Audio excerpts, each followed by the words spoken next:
Huwag mo akong husgahan sa kaunti mong kaalaman kasi kilala mo lang ako sa pangalan, hindi sa galawan. Pinanganak akong mahirap, hindi ako pinalad makapagtapos ng pag-aaral kaya binawi ko na lang sa sipag at diskarte sa buhay.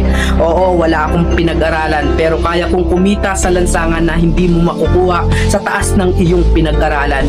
Bago mo ako husgahan, daanan mo muna lahat ng napagdaanan ko para malaman mo kung sino at bakit ako ganito. Huwag mo husgahan ng isang tao dahil sa natapos niya.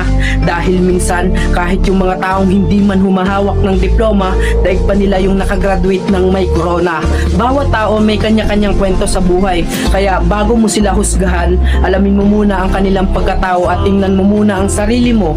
Baka malala ka pa sa tinitira mo.